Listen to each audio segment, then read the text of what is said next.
주식 투자하시는 분들 중에 가치 투자의 대가 워렌 버핏을 모르는 분들은 없을 거예요. 160조 원의 자산을 바탕으로 주식 투자를 통해 꾸준히 부를 축적해 왔고 남들보다 미리 가치를 알아보는 성경지명이 뛰어난 워렌 버핏의 포트폴리오를 그대로 따라하는 투자자들이 전 세계에 널리 퍼져 있습니다. 올해 3월 미국의 뱅크런이 터졌을 당시에 바이든 정부가 워렌 버핏 등 월가 큰손에게 은행 구제 사태에 동참해달라고 할 정도로 월가에서는 입지가 높은 인물이죠. 개인적으로 워렌 버핏이 분기마다 어떤 주식을 사고 팔았는지 항상 체크를 하는데 2분기 말 주식 보유 현황 공시를 보면 좀 의아한 점들이 많습니다. 이렇게 보시면 매수 상위 5개 종목 중에 3개가 주택건설 업체죠. 디아로튼과 MVR, 레나 등 포트폴리오에 새롭게 편입이 됐는데 워렌 버핏의 자회사 버크셔 해서웨이는 이 세 종목을 사들이는 데만 8억 1천만 달러가 넘는 돈을 썼죠. 디아로튼은 주택 완공량 기준 시장 점유율 1위를 차지하고 있는 미국의 단독주택 건설 기업입니다. 디아로튼과 MVR, 레나까지 올해 들어 현재까지 모두 30% 이상 상승을 하고 있는 상태고요. 현재 미국의 30년물 모기지 금리는 8%대에 근접해 있는 상태인데 주택 건설 업체를 매수한다? 쉽게 이해가 되지 않죠. 보통 부동산 대출 금리가 높으면 대출을 통한 구매 수요가 감소하고 자연스레 부동산 시장은 냉각되죠. 거래량이 떨어지다 보니 부동산 가격도 떨어질 것이고 주택이나 아파트를 건설하는 업체들은 시장이 좋지 않기 때문에 매출은 감소하게 됩니다. 가치 투자의 대가라 불리는 워렌 버핏은 왜 지금 이 타이밍에 주택 건설 업체를 투자했을까? 첫 번째 이유는 높은 모기지 금리를 역이용한 부분입니다. 주택담보대출 평균 고정금리가 약 22년 만에 최고 수준인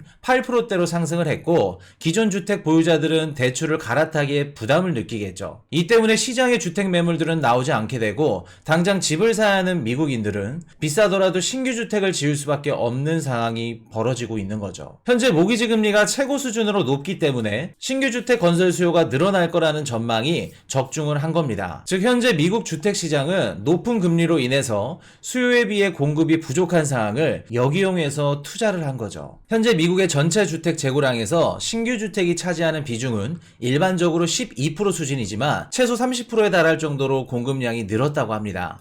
두 번째 이유는 대부분의 미국 가계부채가 고정금리라는 점이에요. 미국은 주택담보대출에서 고정금리가 차지하는 비중이 98.9%라고 합니다. 2023년도 기준 30년물 고정금리로 주택담보대출을 받은 미국인들은 최소 70% 이상이라는 이야기죠. 현재 모기지 금리가 8%에 근접했지만 대다수의 미국인들은 금리가 상승하기 이전인 2%에서 3%대 고정금리로 대출을 받았기 때문에 8%대의 금리 영향은 받지 않는 상황입니다. 미국의 소비가 유지될 수 있는 건 대부분의 주택담보대출이나 자동차, 학자금, 그리고 개인 대출까지 대다수가 고정금리가 적용되고 있기 때문이죠. 이 때문에 기존 주택 보유자들은 낮은 이자를 지출하면서 이사를 갈 수 없기 때문에 집을 내놓지 않게 되고 높은 금리인데도 불구하고 주택 가격은 상승하고 있죠. 장기적으로 주택 경기 반등을 예상을 했고 신규 주택이 필요할 수밖에 없는 부동산 시장을 파악하면서 수익성과 현금 흐름이 우수한 기업들을 선별해서 투자한 겁니다. 워렌 버핏이 매수하는 종목과 매도하는 종목의 이유를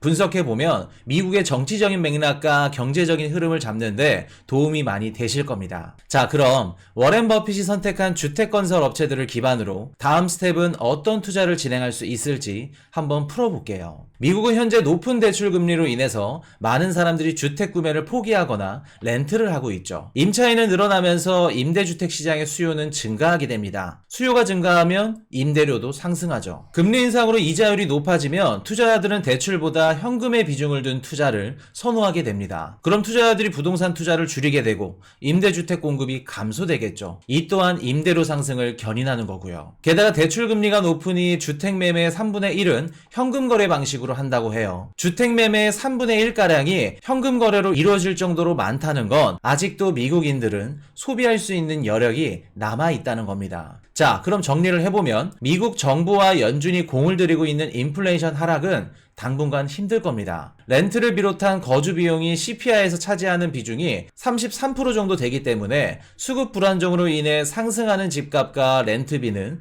물가 하락이 쉽지 않다는 걸 의미합니다. 그리고 주택 매매 시장의 현금 거래가 아직도 많다는 건 미국인들의 소비가 아직까지도 좋다는 걸 의미합니다. 소비가 좋다는 것 또한 인플레이션 하락이 쉽지 않다는 걸 의미하고요. 미국 GDP 70%를 차지하는 부분이 소비이기 때문에 미국의 경제 지표들은 당분간 좋게 나올 가능성이 높아 보여요. 물가는 쉽게 잡기 힘들고 금리는 높고 미국의 경제 성장률은 계속해서 상향 조정되는 이 상황에서 우리는 어떤 섹터를 바라볼 수 있을까? 저라면 전가력을 갖춘 미국 증시에 상장된 헬스케어 섹터 쪽을 유심히 볼 것 같아요. 가격 전가력이란 말을 한 번쯤 들어보셨을 겁니다. 기업들이 제조 및 원가 상승분을 가격 인상을 통해서 제품 가격에 반영을 해도 소비자가 찾을 수밖에 없게 만드는 그런 능력을 전가력이라고 합니다. 인플레이션과 금리가 높더라도 타격이 적거나 오히려 매출이 상승하는 그런 기업들을 말이죠. 영어로는 프라이싱 파워라고 하는데 우리가 전가력이 있는 기업인지 확인할 때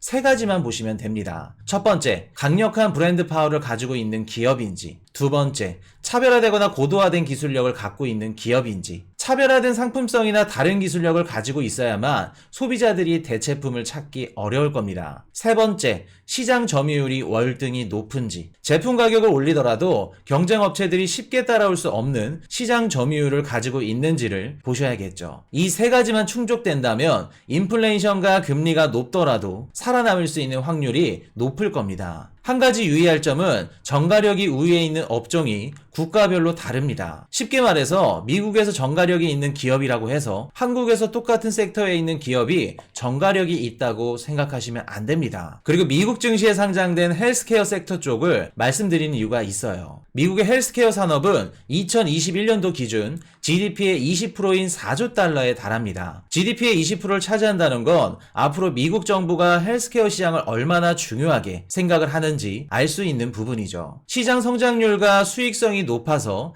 자금과 기술을 보유한 빅테크의 산업 진출 관심도 역시 굉장히 높기 때문에 현재도 빠르게 성장해 나가고 있는 섹터입니다. 인공지능과 빅데이터 그리고 클라우드 같은 지능정보 기술의 발전은 전통 의료 헬스케어 산업의 디지털 전환을 견인하고 있죠. 앞으로 환자들이 집에서 AI를 통한 스마트 병원에서 비대면 진료를 받는 모습들이 대중화될 거예요. 세계 최대 규모의 미국이 이렇게 시장을 확장하고 있는데 미국을 제외한 신흥 국가들 역시 헬스케어 산업에 뛰어들 수밖에 없겠죠. 전 세계적으로 고령화가 진행되면서 헬스케어 섹터의 중요성은 더욱더 부각되고 있는 상황입니다. 미국의 헬스케어 산업에 속해 있고 전가력 있는 섹시한 종목들은 지금 보고 계시는 머니톡톡 채널에서 앞으로 천천히 만나볼 생각입니다. 높은 금리와 인플레이션 그리고 전쟁 악재까지 어느 하나 쉬운 게 없는 주식시장이죠. 대다수의 투자자들은 지금 당장 수익을 내기 위해서 근시안적인 투자를 하려고 할 겁니다. 우리 머니톡톡 구독자분들은 지금 당장 눈앞에 있는 수익보다 멀리 있는 곳도 내다볼 수 있는 그런 투자자가 되었으면 합니다. 시장을 멀리 본다면 워렌 버핏처럼 미리 흐름을 파악하고 수익을 낼 수 있는 그런 주식 투자자가 되어 있을 겁니다. 다음이 더 기대되는 좋은 정보로 찾아뵙겠습니다. 지금까지 머니톡톡이었습니다.